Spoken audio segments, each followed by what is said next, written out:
Hello everyone, this is Nilofar Neha Khan and welcome to our YouTube channel Shikshalay. तो आज हम बात करेंगे एनसीईआरटी 6 क्लास की एनसीईआरटी स्टार्ट की थी, जिसमें कि हम सेकंड चैप्टर आज पढ़ेंगे। और मैं कोशिश करती हूँ काफ़ी चीज़ें आप लोगों तक टाइमली पहुँचाने की, लेकिन अपने सर्कमस्टेंसेस ऐसे हो जाते हैं ना कि कुछ चीज़ें मैनेज नहीं हो पाती, बट मैं ट्राई तो करती ही रहती हूँ।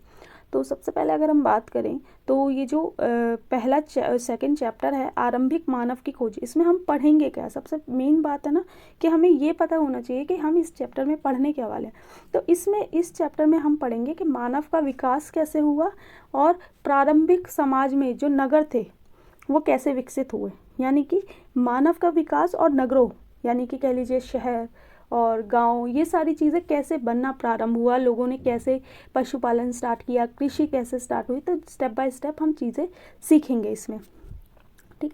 तो यहाँ एक बच्चे की स्टोरी दे रखी है। जो बच्चा अपने रिश्तेदार की किसी शादी में दिल्ली से चेन्नई जा रहा है और रेल की खिड़की पे बैठा बैठा वो काफ़ी चीज़ें सोच रहा है और बहुत ज़्यादा चीज़ें, स्पीड से दौड़ती हुई चीज़ें उसे बहुत लुभा रही हैं। तो इतने में ही उसके जो चाचा हैं वो उसे उसके कंधे पे हाथ रख कर बोलते हैं कि लोगों ने मात्र 150 साल पहले ही रेल से यात्रा करनी शुरू की थी, बस तो इसके कुछ दशक बाद आई। यानी कि पहले जो था, पहले रेल वगैरह नहीं थी, बस नहीं थी।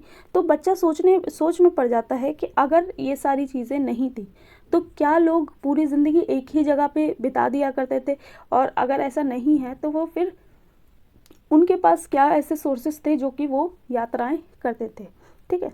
तो अब हम पढ़ेंगे इस चैप्टर के बारे में, आरंभिक मानव। देखिए, आरंभिक मानव का मतलब है कि जब मानव का अस्तित्व हमारे सामने आया, ठीक है, आखिर वे इधर उधर क्यों घूमते थे। तो इसमें हम बात करें तो आरंभिक मानव आखिर वे इधर उधर क्यों घूमते थे, ठीक है। तो अगर इस चैप्टर के बारे में बात करें तो जो इस उपमहाद्वीप में 20 लाख साल पहले रहा करते थे, आज हम उन्हें अखेटक खाद्य संग्राहक के नाम से बुलाते हैं। अब यहाँ पर एक क्वेश्चन बिल्टअप होगा, ये फैक्चुअल क्वेश्चन है कि 20 लाख साल पहले जो रहा करते थे उन्हें किस नाम से बुलाया जाता था। तो आप लोग ये नोट बना लीजिएगा कि अखेटक खाद्य संग्राहक, या फिर इसे हम अखेटक का मतलब मैंने आपको बताया था कि शिकारी होता है, और अखेटक फिर उसके अगर बात कहें तो इसे हम शिकारी खाद्य संग्राहक भी के नाम से भी जाने जाते हैं, ठीक है। भोजन का इंतज़ाम करने की विधि के आधार पर ही उन्हें इस नाम से पुकारा जाता था। आमतौर पर खाने के लिए वे जंगली जानवरों का शिकार करते थे, मछलियाँ और चिड़िया पकड़ते थे, फल मूल दाने पौधे पत्तियाँ अंडे इकट्ठा किया करते थे। हमारे उपमहाद्वीप जैसे गर्म देशों में पेड़ पौधों की अनगिनत प्रजातियां हैं, इसलिए पेड़ पौधों से मिलने वाले खाद्य पदार्थ भोजन के लिए अत्यंत महत्वपूर्ण स्रोत था। तो यहाँ पर ये बता रहे हैं कि जो हमारे पेड़ पौधे, क्योंकि हमारे जो उपमहाद्वीप है वो कैसा है, गर्म, ठीक है। तो इसमें काफ़ी सारी अनगिनत प्रजातियां हैं पेड़ पौधों की, तो वो हमारे लिए अत्यंत महत्वपूर्ण स्रोत थी। लेकिन यह सब कर पाना बिल्कुल आसान नहीं था। ऐसे कई जानवर थे जो हमसे ज़्यादा तेज भाग सकते थे, और बहुत से जानवर हमसे ज़्यादा ताकतवर भी होते थे। जानवरों के शिकार, चिड़िया या मछली पकड़ने के लिए बड़ा सतर्क, जागरूक और तेज होना पड़ता है। पेड़ पौधों से खाना जुटाने के लिए यह जानना ज़रूरी होता है कि कौन से पेड़ खाने योग्य होते हैं, क्योंकि कई तरह के पेड़ पौधे विषैले भी होते हैं। साथ ही फलों के पकने के समय की जानकारी भी होना ज़रूरी है। तो यहाँ पर हमारे बता रहे हैं कि वो लोग अपना जो खाना पीना जो इकट्ठा किया करते थे, तो वो अपने आप में बहुत ज़्यादा इम्पॉर्टेंट हो चुका था, क्योंकि उन्हें ये भी पता होना चाहिए था, क्योंकि आप जानते ही हो जैसे अगर हम शेर का शिकार करना जाएंगे तो शेर का शिकार हम, तो इसमें बता रहे हैं कि हम जब अगर शिकार करना या फिर कह लीजिए जो खाने का इंतज़ाम करना था, वो अपने आप में बहुत ज़्यादा इम्पॉर्टेंट था, क्योंकि हमें ये भी पता होना चाहिए कि हमारा कौन सा फल खाने लायक है, कौन से जानवरों को हम शिकार कर सकते हैं। जैसे कि अगर आपके सामने शेर आ जाए तो आप शेर का थोड़ी ना एग्जाम्पल, तो धीरे धीरे ट्रायल एंड एरर्स इनके चलते रहे और इन्होंने चीज़ों को सीखा, और इन्हीं चीज़ों को सीखने के साथ साथ इन्होंने इस चीज़ को आगे प्रोसीड किया। जैसे कि आपको कई, जैसे भीमबेटका है, सवरा है, ऐसी कई गुफाएं मिली हैं जहाँ पर चित्रों के माध्यम से ये बताया गया था कि कौन सा जानवर खाने योग्य है और कौन से जानवर का शिकार किया जा सकता है एक तरीके से।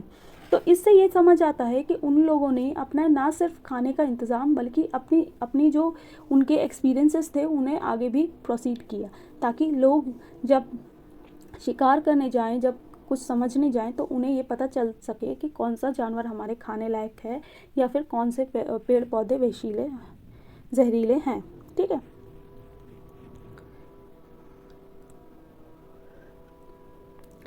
ऐसे समुदाय में रहने वाले बच्चों के ज्ञान और गुणों का वर्णन करें। क्या तुम में ऐसे गुण और ज्ञान हैं? अब देखिए यहाँ पर ये बात कह रहे हैं कि जो बच्चे ऐसे समुदाय में रहते थे तो उनके ज्ञान और गुणों के बारे में बताइए। तो देखिए, अगर आपने नोटिस किया होगा, जो बच्चे, जैसे किसी बच्चे के पेरेंट्स टीचर हैं तो हो सकता है बच्चा पढ़ाई में ज़्यादातर अच्छा होगा।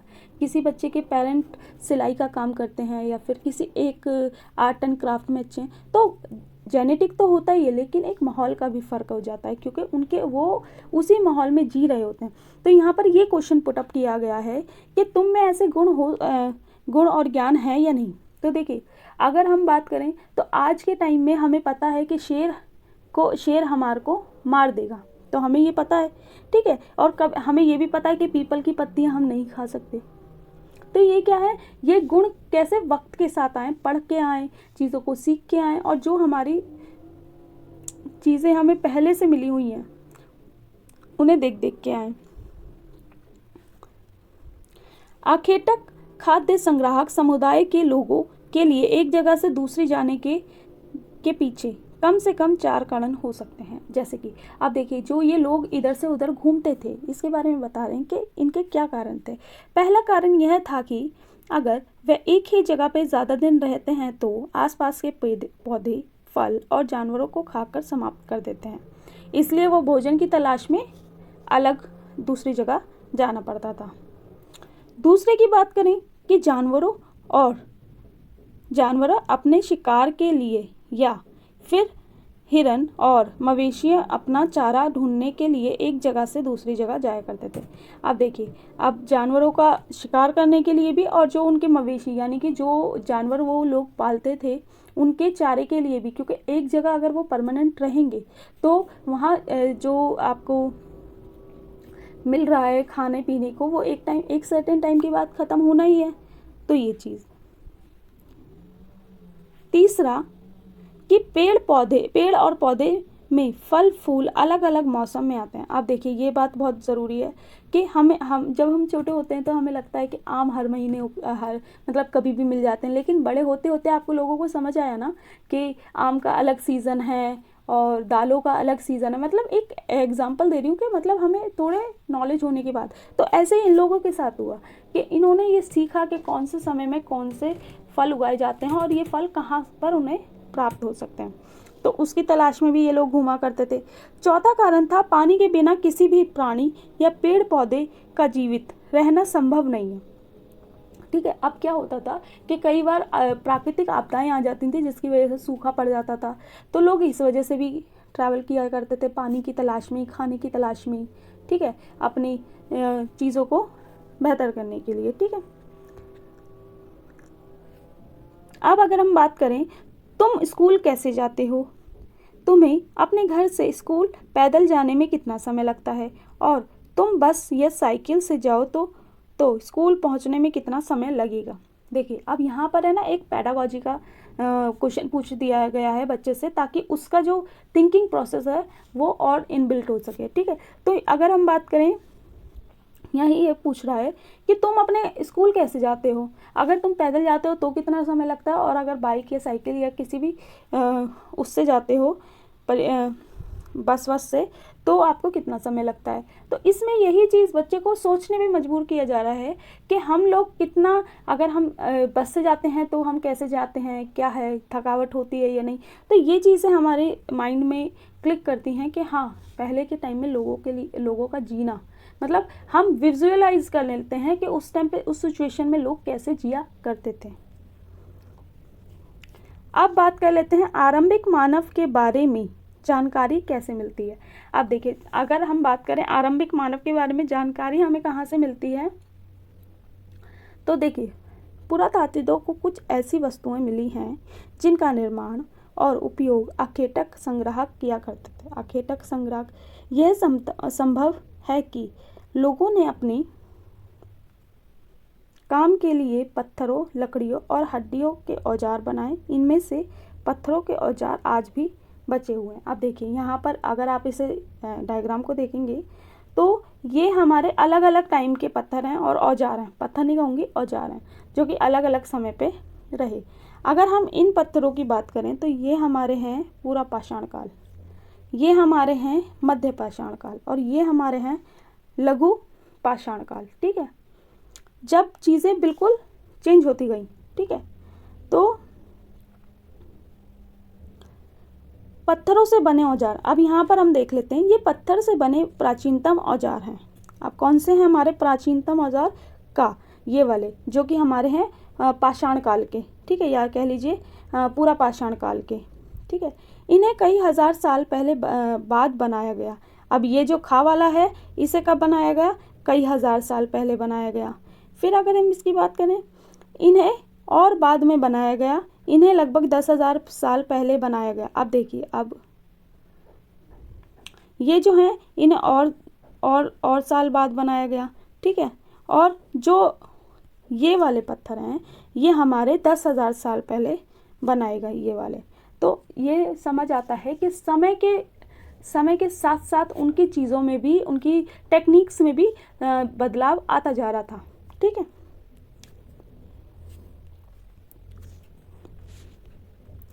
यह पत्थरों के औजार के कुछ उपयोग बताए गए हैं। ऐसे कामों की एक सूची बनाइए जिनमें इस तरह के औजार काम आते हैं। बताओ कि इनमें से कौन कौन से काम सामान्य पत्थर से किए जा सकते हैं। आप देखिए, यहाँ पर फिर एक पैडागॉजी का क्वेश्चन, इसमें जो बीच में क्वेश्चन होते हैं ना, वो मोस्टली पैडागॉजी के होते हैं, क्योंकि बच्चों को सोचने और जो उनकी तार्किक क्षमता को बिल्ड करने के लिए, ताकि वो सोच सकें कि उस समय उन लोगों के ऊपर क्या सिचुएशन थी। ठीक है, अब देखिए, यहाँ पर एक विधि दे रखी है, जैसे कि पत्थर के औजारों का उपयोग। बाएं का मतलब होता है आपका लेफ्ट। ठीक है, लेफ्ट आपको पता ही होगा, ये हमारा लेफ्ट है और ये हमारा राइट। ठीक है, मैं भी कंफ्यूज हो जाती थी इसलिए बता रही हूँ। तो बाएं और इंसान के खोदने योग्य जड़ों को खोदने योग्य के लिए किया जाता था। अब देखिए, ये जो नुकीला है, देखिए इसके ये देखिए, ये कितना नुकीला है। ठीक है, और इसकी हत्ता भी ऐसा दे रखा है ताकि आपके हाथ की सही से पकड़ बन जाए। और अगर ये इसकी बात करें तो इसमें एक तरीके से चोंच सी निकाल दी गई है, जैसे कि ताकि कोई, जैसे खाल वाल उतारने के लिए या फिर कोई चीज़, और हत्ता भी अपने आप में मजबूत है। तो ये चीज़ें इससे बताई जाती हैं कि लोग अलग अलग चीज़ों के लिए अलग अलग प्रकार के जो औजार हैं वो यूज़ किया करते थे। ठीक है, अब बात कर रहे हैं रहने की जगह निर्धारित करना। ठीक है, रहने की जगह निर्धारित करने का मतलब है कि बसने की प्रक्रिया। ठीक है, तो इसे हम एक तरीके से ये भी हेडिंग दे सकते हैं कि बसने की प्रक्रिया कैसे शुरू हुई। लाल त्रिकोण वाले स्थान वे पुरस्थल हैं जहाँ पर अखेटक खाद्य संग्राहक के होने के प्रमाण मिलते हैं। अब यहाँ पर अगर हम मैप देखेंगे तो लाल त्रिकोण वाले कौन कौन सी जगहें हैं, भीमबेटका, हुंस्की और कुरनूल की गुफाएं। ठीक है, ये ऐसी जगहें हैं जहाँ पर लोगों के रहने के साक्ष्य मिले हैं। जैसे कि हुंस्की में जो मिला है वो हमें मिले हैं चूना पत्थर के औजार। ठीक है, और अगर कुनूल की गुफाओं में की बात करें तो यहाँ हमें राख के साक्ष्य मिले हैं, और भीमबेटका में हमें मिले हैं शैल चित्र। देखिए जितनी भी चीज़ें मैं बता रही हूँ उन्हें लिखते जाइए, क्योंकि ये इसमें ना कुछ लिखने का मतलब अगर मैं लिखूँगी भी ना तो आपको समझ नहीं आएगा कि मैं क्या लिख रही हूँ।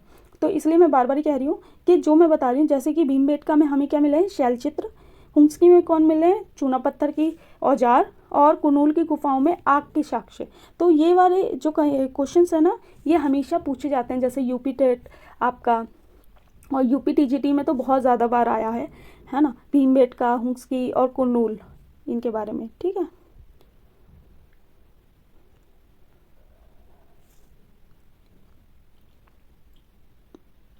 चूंकि पत्थरों के उपकरण बहुत महत्वपूर्ण थे, इसलिए लोगों ने ऐसी जगह ढूंढते रहते थे जहां अच्छे पत्थर मिल सकें, जहां लोग पत्थरों से औजार बनाते हैं। उन स्थलों को उद्योग स्थल कहते हैं। अब यहाँ पर एक चीज़ आ गई कि कौन से उद्योग स्थल हैं आपके, जहाँ पर लोग अपने पत्थरों का निर्माण किया करते थे, यानी कि औजारों का जो निर्माण किया करते थे वो हमारे कौन से हैं, उद्योग स्थल, जहाँ पर लोग अपने औजारों के लिए औजार बनाया करते थे। अभी यहीं इसी में ही अगर हम आगे पढ़ें, आमतौर पर हम ऐसी जगहों पर पत्थर के टुकड़े, बड़े बड़े टुकड़े मिलते हैं और ऐसे उपकरण मिलते हैं जिन्हें लोग इन स्थलों में छोड़कर गए होंगे क्योंकि वे ठीक नहीं बने थे। अब देखिए, जैसे कि आप कहीं देखिए, मैं अपने यहाँ का ही एग्जांपल देती हूँ। मेरे पास में ही है ना एक फूलों की मार्केट है, तो वहाँ पर है ना, आप जब भी जाएंगे ना तो आपको कई तरीके के फूल दिखाई देंगे। तो वो जो लोकेशन है ना, वो अपने आप में ये इंडिकेट कर देती है। अभी क्या हुआ, कुछ टाइम पहले वो फूलों की मार्केट जो थी वो शिफ्ट हुई कहीं और, ठीक है। तो लेकिन उन लोगों को बताने की ज़रूरत नहीं पड़ी। वहाँ से जब हम आगे से आते हैं ना तो हमें पहले ही पता चल गया कि यहाँ कोई ना कोई फूलों की दुकान है, क्योंकि बहुत बड़ी मार्केट है। तो ऐसे ही स्थलों के बारे में पता चल जाता है कि वहाँ पर अगर कोई पत्थरों के, या फिर कह लीजिए अगर आप कभी कुमार बस्ती गए, ठीक है, तो वहाँ पर भी ऐसे ही कई ऐसी चीज़ें मिलती हैं ना, जहाँ कुछ बनाने का या फिर कुछ चीज़ें ऐसी, ठीक है। अब अगर हम बात करें इसमें, तो देखिए आमतौर पर ऐसे जो लोगों ने छोड़ दिए गए हों, ठीक है, और कई लोगों ने क्या किया कि इन्हीं स्थानों पर रहना शुरू कर दिया, जो कि बाद में क्या कहलाए, ऐसे स्थलों को आवासीय और ऐसे स्थलों को क्या कहा गया हमारे,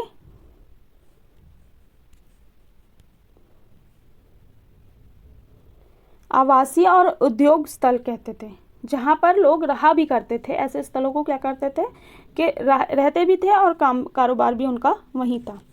अब अगर हम बात करें भीमबेटका के बारे में, आधुनिक मध्य प्रदेश में, पहली बात तो ये जान लीजिए। और हाँ, भीमबेटका को यूनेस्को ने, ये लिख लीजिए कहीं, यूनेस्को ने 2004 में, ठीक है, 2004 में विश्व धरोहर का आपका घोषित किया था, ठीक है, विश्व धरोहर घोषित किया था। कब, 2004 में। तो ये इंपॉर्टेंट फैक्ट है, इसे लिख लीजिएगा कहीं। आवासीय पुरस्थल उन्हें कहते हैं जहां लोग रहा करते थे।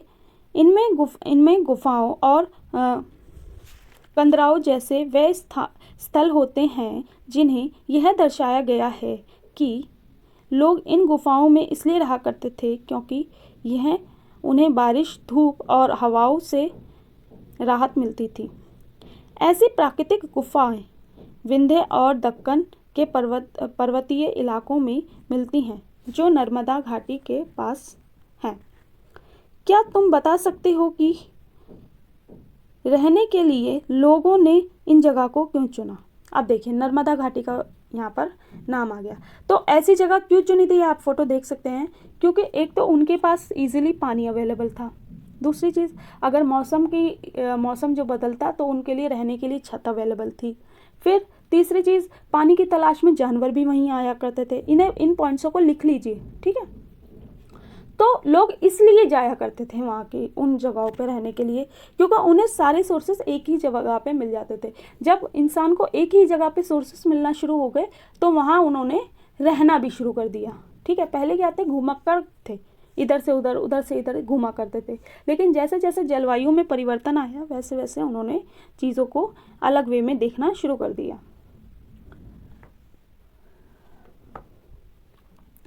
अगर तुम्हें अपने निवास स्थान के बारे में बताना पड़े तो तुम इनमें से कौन से नाम चुनोगे? अब देखिए, निवास स्थान क्या होता है? जहाँ हम रहते हैं, निवास, ठीक है। तो इसमें कौन सा आंसर आपके हिसाब से होना चाहिए? अपने सोचिए। तो यहाँ पर हमारा जो आंसर होगा वो होगा आवास, ठीक है, आवास, ठीक है। अब बात करें पुरस्थल किन्हें कहते थे? पुरस्थल उस स्थान को कहते हैं जहाँ औजार, बर्तन और इमारतें जैसी वस्तुओं के अवशेष मिलते हैं। ऐसी वस्तुओं का निर्माण लोगों ने अपने काम के लिए किया और बाद में वे वहीं छोड़कर चले गए। ये ज़मीनों के ऊपर, अंदर, कभी कभी समुद्र और नदी के तल में भी पाए जाते हैं। इन पुरस्थलों के बारे में आपको अगले अध्याय में बताया जाएगा। अब देखिए, पुरस्थल क्या है कि जहाँ पर लोग रहा करते थे और अपनी सहूलियत के हिसाब से उन्होंने सामानों को बनाया, और सामानों को बनाने के बाद उन्होंने क्या करा कि उसी चीज़, जो भी औजार उन्होंने बनाए वो वहीं छोड़कर नई जगहों पे चले गए। तो इन्हें हम पुरस्थल कहने लगे। क्यों? क्योंकि यहाँ से हमें कई प्रकार के साक्ष्य मिले। साक्ष्य के मतलब कई तरह के प्रमाण मिले कि यहाँ लोग रहा करते थे, ठीक है। जैसे कुरनूल की गुफाओं की बात करें तो कुरनूल की गुफाओं में क्या हुआ कि लोगों ने रहना शुरू किया, ठीक है। रहने के साक्ष्य कैसे मिले? कि वहाँ पर हमें किस चीज़ के? आग के प्रमाण मिलते हैं, ठीक है। अब बात करते हैं पाषाण औजारों का निर्माण, ठीक है। अच्छा, पाषाण औजारों का निर्माण करने से, इसे बताने से पहले मैं आपको ये बता देती हूँ कि पाषाण काल जो था हमारा, ठीक है, इसे भी 3 भागों में, पाषाण काल को भी, मतलब अगर मानव के विकास को कहें तो इसे हम 3 भागों में बांट सकते हैं।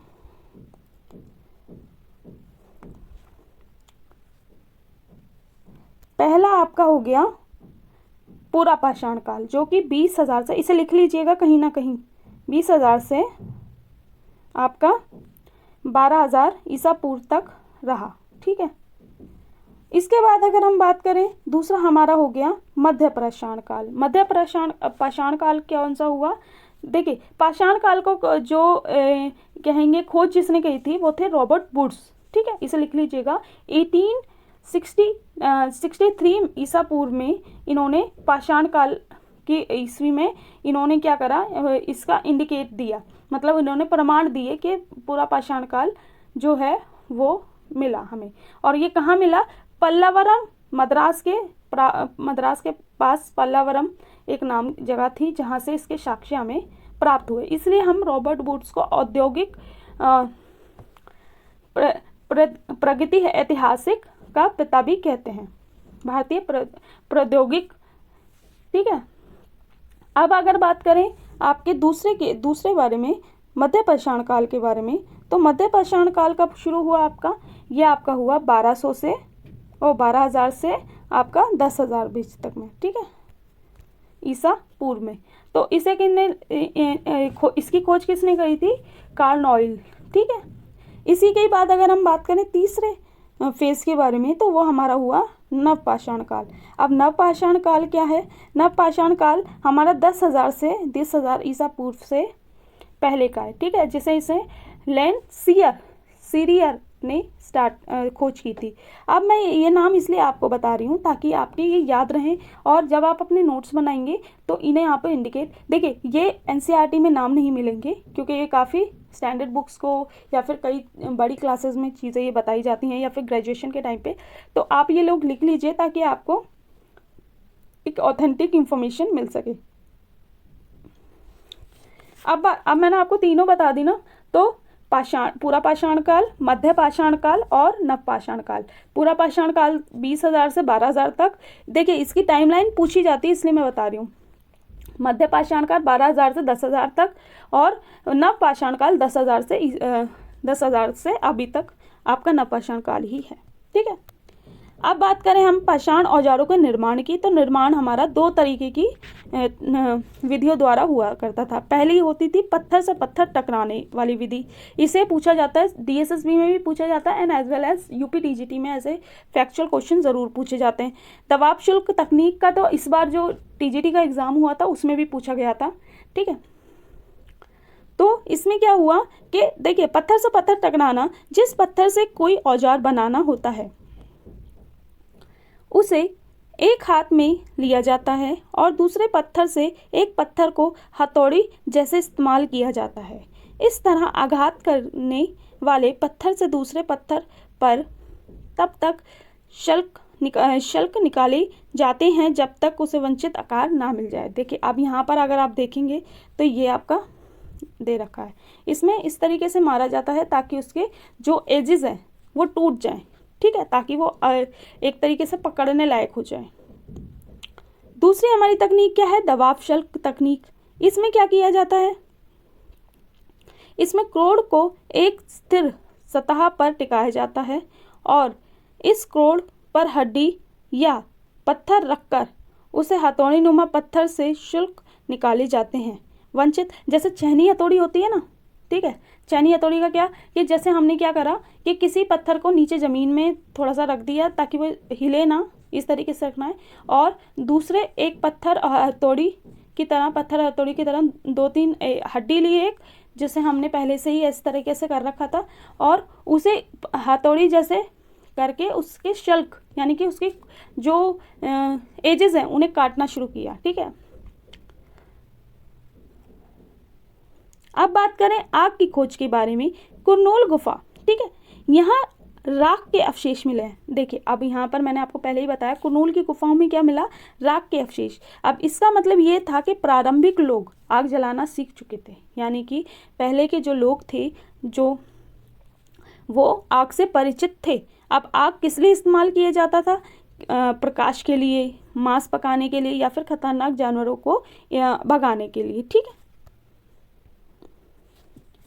अब हम जब आग के बारे में पढ़ लिया तो अब यहाँ पर पेडागोजी का एक क्वेश्चन पूछा गया है बच्चे से। देखिए, इसमें जितने भी क्वेश्चंस आते हैं वो बच्चों से पूछे जाते हैं ताकि बच्चों की थिंकिंग पावर बिल्ड हो सके और ताकि वो सोच सकें कि उस टाइम पे लोग किस तरीके का जीवन यापन कर रहे थे, ठीक है। तो आज हम आग का उपयोग किस लिए करते हैं, तो आप लोग बताइए, सोचिए थोड़ा सा कि आज के टाइम में हम आग का उपयोग किस किस तरीके से किया करते हैं।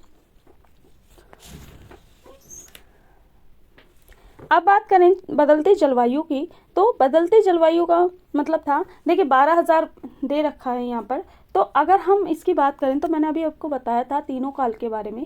पहला हमारा कौन सा था? पुरा पाषाण काल, दूसरा मध्य पाषाण काल, तीसरा हमारा नव पाषाण काल। तो पूरा पाषाण काल 20,000 से 12,000 तक, 12,000 से 10,000 तक कौन सा था हमारा? वो था हमारा मध्य पाषाण काल। तो यहाँ पर बात हो रही है मध्य पाषाण काल की। अब यहाँ पर एक क्वेश्चन पूछा जाता है, इस पे आप ये हेडिंग डाल लीजिएगा मध्य पाषाण काल की, क्योंकि आपको है ना बुक में ये चीज़ें आपके लिए काफ़ी यूज़फुल रहेंगी। तो कई बार ये पूछा जाता है कि सीटेट में या फिर DSSB में ऐसे फैक्चुअल क्वेश्चन पूछे जाते हैं कि जलवायु परिवर्तन किस काल में हुआ, ठीक है। तो यहाँ काल का तो कोई जिक्र कर ही नहीं रखा, तो हमें कैसे पता चलेगा? ये टाइम लाइन से, ठीक है, जो 1200 से और 12,000 दे रखी है। तो ये हमारा कौन सा हो गया? मध्य पाषाण काल, ठीक है। तो इस टाइप के क्वेश्चन आपके पूछे जाते हैं सीटेट। और मैं बार बार कह रही हूँ कि सीटेट वालों के लिए तो एक तरीके से ये एक बहुत ज़्यादा इंपॉर्टेंट हो जाएगी। क्यों? क्योंकि उनकी DSSB की भी तैयारी यहाँ से हो जाएगी, और थोड़ी अच्छी तैयारी करेंगे तो आपको रिजल्ट अच्छे दिखाई देंगे।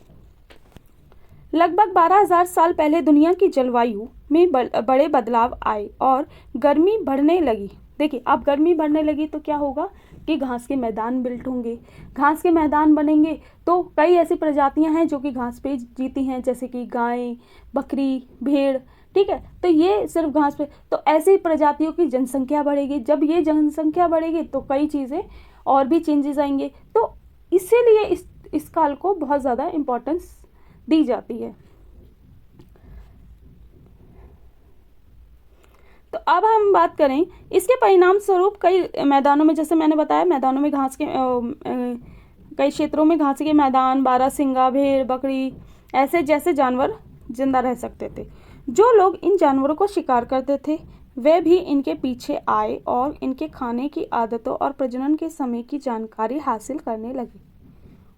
हो सकता है कि तब लोग इन जानवरों को पकड़कर अपनी ज़रूरतों के अनुसार पालने की बात सोचने लगे। साथ ही इस काल में मछली भी भोजन का मुख्य स्रोत बन गई। अच्छा, ये क्वेश्चन मैंने बहुत बार देखा है, ये सीटेट वगैरह में काफ़ी, सीटेट और यूपी टेट में काफ़ी पूछा जाता है और केवीएस में, ठीक है, कि मछली जो है वो भोजन का महत्वपूर्ण स्रोत कब बनी, तो मध्य पाषाण काल में, क्योंकि गर्मी बढ़ने के साथ साथ क्या हुआ कि नदियों का, इन सब का लोग नदियों के पास ज़्यादा रहने लगे, ठीक है, तो नदियों के पास ज़्यादा रहने लगे तो उनके पास एक और चीज़ अवेलेबल हो गई खाने के लिए, वो थी मछली। तो अपने आप में बहुत महत्वपूर्ण स्रोत बन गई मछली।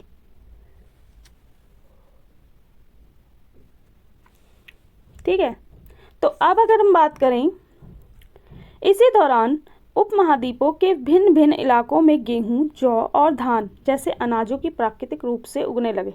अभी मैंने लास्ट जो हमारा चैप्टर था, फर्स्ट चैप्टर, उसमें मैंने आपको बताया था कि हमारा गेहूं, जौ और धान इनकी खेती कहाँ हुई थी। तो ये कमेंट बॉक्स में आपको कमेंट करना है, ये आपका होमवर्क था उस टाइम पे, ठीक है। तो उस वीडियो में मैंने आपको काफ़ी अच्छे से एक्सप्लेन किया था और अगर आप ठीक से देखेंगे तो आपको बहुत ऑथेंटिक चीज़ें यहाँ से प्रोवाइड हो सकती हैं, ठीक है। तो कमेंट बॉक्स में कमेंट कीजिएगा कि गेहूँ, जौ और धान की खेती कौन कौन से प्राकृतिक जगहों में की जाती थी, ठीक है।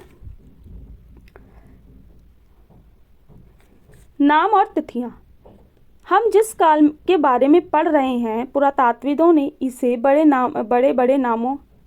बड़े नाम रखे। अब देखिए नाम के बारे में बात करें कि इन कालों को कहा क्या जाता है, जैसे कि मैंने अभी आपको बताया था तीनों कालों के बारे में, तो अब यही चीज़ यहाँ पर दे रखी है, ठीक है। आरंभिक काल को वह पूरा पाषाण काल कहते थे। अभी हमने बात की थी पूरा पाषाण काल कब तक था, 20,000 से आपका 12,000 तक, ठीक है। यह दो शब्दों से मिला है, यानी कि पूरा का मतलब क्या होता है, प्राचीन, और पाषाण का मतलब होता है पत्थर से बना हुआ है। यह नाम पुरस्थलों से प्राप्त पत्थरों के औजारों के महत्व को बताता है। अब जो हमारा पूरा पाषाण काल है उस समय क्या इम्पोर्टेंट था, पत्थर, क्योंकि पत्थरों के औजार उस टाइम पे चला करते थे, इसलिए इसे पूरा पाषाण काल की संज्ञा दे दी गई। पूरा पाषाण काल 20 लाख साल पहले से 12,000 साल पहले के दौरान माना जाता है। अब देखिए यहाँ पर जो पूरा पाषाण काल है वो हमारा कब प्रारंभ हुआ, 20 लाख साल पहले। यहाँ पर मैंने करेक्शन, मेरे मुंह से 20,000 निकल रहा था, वो सॉरी 20 लाख था, ठीक है। तो 20 लाख साल पहले से 12,000 साल पहले के दौरान को माना जाता है। इस काल को लगभग 3 भागों में विभाजित किया जाता है, आरंभिक, मध्य और उत्तर पूरा पाषाण काल युग, ठीक है। तो इतना नहीं जानने की ज़रूरत है कि कौन कौन से काल हैं, तो इसे भी 3 कालों में बांटा जाता है। मानव इतिहास की 99% की कहानी इसी काल के दौरान घटित हुई है। ये फैक्ट मैंने अभी आपको लिखवाया था कि पूरा पाषाण काल जो हमारा है वो कब से कब तक है, तो हमारा 20 लाख साल से 12,000 साल तक है। और दूसरी चीज़ 99% जितनी भी घटनाएं घटी वो कब घटी, हमारी पूरा पाषाण काल में, ठीक है। जिस काल में हमें पर्यावरण बदलाव मिलते हैं, अब देखिए मैंने यहाँ पर आपको बताया था कि बदलाव जो हमारे देखने को मिले वो हमारा कौन सा काल कहलाया, उसे मेजोलिथ यानी कि मध्य पाषाण युग कहते हैं। अब इसका समय क्या है, 12,000 से 10,000 तक का माना जाता है। इस काल में पाषाण औजारों आमतौर पर बहुत छोटे होते हैं। अब देखिए इसे माइक्रोलिथ क्यों कहा गया या मेजोलिथ क्यों कहा गया, क्योंकि जो इस समय जो औजार थे उनका साइज़ काफ़ी छोटा हो चुका था, तो इसलिए लोगों ने इसे माइक्रोलिथ या फिर मेजोलिथ लिथ कहा गया, ठीक है, यानी कि लघु पाषाण काल कहा जाता है, ठीक है। यह इन औजारों में हड्डियां या लकड़ियों के मुट्ठे लगे हंसिया और आरी जैसे औजार मिलते हैं। साथ साथ पूरा पाषाण युग वाले औजार भी इसी दौरान पाए जाते हैं। अब देखिए यहाँ पर पूरा पाषाण काल के तो मिलते ही मिलते हैं, लेकिन यहाँ पर कई अलग अलग तरीके के औजार विकसित हुए, जैसे कि हसिया, ठीक है, मुट्ठे लगे औजार। पृष्ठ 13 में बने चित्र देखो। इस दौरान बनाए गए औजारों में तुम्हें कोई बदलाव दिखाई देता है। अभी मैंने आपको ये वाला था हमारा,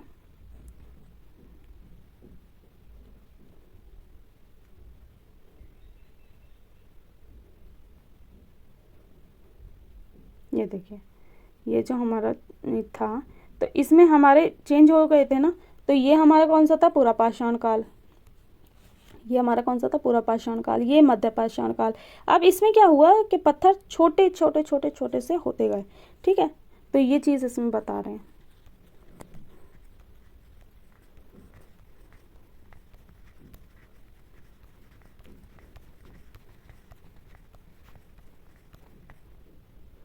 ठीक है।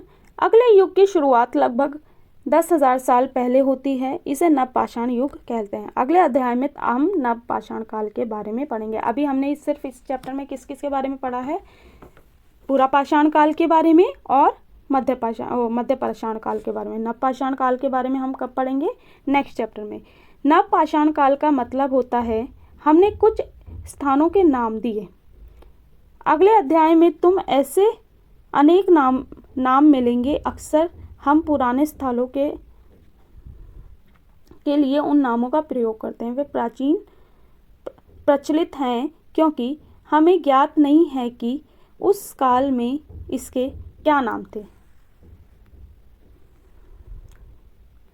साथ ही वे यह भी सीखने लगे कि अनाज कहाँ उगाते हैं। अब देखिए, यहाँ पर मध्य पाषाण काल की बात हो रही है कि लोगों ने पशुपालन तो शुरू करा ही करा। देखिए, ये चीज़ एक फैक्चुअल इन्फॉर्मेशन है कि मध्य पाषाण काल में आपका पशुपालन स्टार्ट हो चुका था, ठीक है, लोगों ने। और दूसरी कुछ प्रतिशत आपकी कृषि भी लोगों ने सीख ली थी, ठीक है। अब यहाँ पर अगर हम बात करें शैल चित्र मैंने आपको बताया था कि हमें भीमबेटका या फिर कई गुफाओं से हमें शैल चित्र मिलते हैं। अब शैल चित्र होते क्या हैं? इसमें कुछ सुंदर उदाहरण मध्य प्रदेश और दक्षिण उत्तर प्रदेश की गुफाओं से मिलते हैं। इनमें जंगली जानवरों का बड़ी कुशलता से सजीव चित्रण किया जाता है। अब शैल चित्र क्या थे कि लोगों को, देखिए ये इसमें ये बता रहा है, तो ये एक कोई मानव है और ये शायद हिरन है, ठीक है। तो इसमें ये बताने की कोशिश की जा रही थी कि कैसे कैसे जो लोग किस किस जानवरों का शिकार किया करते थे, ठीक है। अब कौन क्या करता था? हमने पढ़ा कि आरंभिक लोग शिकार और फल मूल का संग्रह किया करते थे। वे पत्थरों के औजार और गुफाओं के चित्र बनाते थे। क्या हमें ऐसे साक्ष्य मिलते हैं जिससे पता चले कि महिलाएं शिकार किया करती थीं या पुरुष औजार बनाते थे, या फिर महिलाएं चित्रकारी किया करती थीं और पुरुष फल मूल इकट्ठा करते थे? वास्तव में हमें इनका ज्ञान नहीं है, लेकिन दो बातें हो सकती हैं। महिलाएं और पुरुष दोनों ही मिलकर कई काम एक साथ किया करते थे। यह भी संभव है कि कुछ तरह के काम केवल महिलाएं किया करती थीं और कुछ तरह के केवल पुरुष। इसके अलावा उपमहाद्वीप के अलग अलग क्षेत्रों में अलग अलग परंपराएं भी रही होंगी। अब यहाँ भारत में शुतुरमुर्ग, तो शुतुरमुर्ग के भी प्रमाण मिलते हैं। कैसे मिलते हैं? भारत में पुरापाषाण युग के दौरान शुतुरमुर्ग होते थे। महाराष्ट्र के पटने पुरस्थल में शुतुरमुर्ग के अंडे के अवशेष मिले हैं। इनके कुछ छिलकों पर चित्रांकन भी है। इन अंडों के मनके भी बनाए जाते हैं। अब देखिए, मनके क्या होता है? एक तरीके की ज्वेलरी होती है जो कि औरतों के साज श्रृंगार के लिए बनाई जाती थी। अब हुंसकी का मैंने बताया था आपको कि यहाँ पर क्या मिले थे? हमें यहाँ पर चूना पत्थर के औजार मिले थे, ठीक है। यहाँ पर पुरापाषाण युग में कई पुरस्थल मिले हैं। कुछ पुरस्थल से अलग अलग कार्यों में लाई जाने वाले कई प्रकार के औजार मिले हैं। ये संभवतः आवास और औद्योगिक स्थल रहे होंगे। कुछ छोटे पुरस्थल भी औजारों के बनाए जाने के प्रमाण मिले हैं। इनमें से कुछ पुरस्थल झरनों के निकट। अधिकांश औजार चूना पत्थर से बनाए जाते थे। आप हुंस्की के बारे में बता रहे हैं कि चूने पत्थर से बनाए जाते थे। अब अन्यत्र में मतलब अपने एटलस में फ्रांस ढूंढो। यह चित्र फ्रांस की एक गुफा का है। इस पुरस्थल की खोज लगभग 100 साल पहले 4 स्कूली छात्रों ने की थी। इस तरह के चित्र लगभग 20,000 साल पहले से लेकर 10,000 साल पहले के बीच बनाए गए। अब यहाँ पर ये जो चित्र दे रखा है कब बनाया गया, 20,000 से 10,000 साल पहले तक। इनमें से कई जानवरों के चित्र हैं। इनमें जंगली घोड़े, गाय, भैंस, गेंडा, रेनडियर, बारहसिंगा और सूअर को गहरे चमकीले रंगों से चित्रित किया है। इन रंगों को लोह अयस्क और चारकोल जैसे खनिजों पदार्थों से बनाया जाता था। यह संभव है कि इन चित्रों को उत्सव के अवसर पर बनाए जाते थे। अब देखिए कोई जो फेस्टिवल कह लीजिए उस टाइम पे लगता है कि ये जो चित्र थे वो बनाए जाते थे। फिर इन्हें शिकारियों द्वारा शिकार पर निकलने से पहले कुछ अनुष्ठान के लिए बनाया गया होगा। आप देखिए या तो शिकारियों को शिकार करने से पहले बनाया गया होगा या फिर कुछ चीज़ों के। आप देखिए यहाँ पर महत्वपूर्ण तिथियाँ। मध्य पाषाण काल कब हुआ हमारा, 1200 से 10,000 तक के, ठीक है। नवपाषाण काल 10,000 के बाद, ठीक है। अब यहाँ पर 2-3 चीज़ें हैं, इन्हें भरना है आपको। आखेटक खाद्य संग्रह, देखिए इन्हें बड़ा चौड़ा मत करें क्योंकि इनसे डायरेक्टली क्वेश्चन पुट अप हो जाते हैं।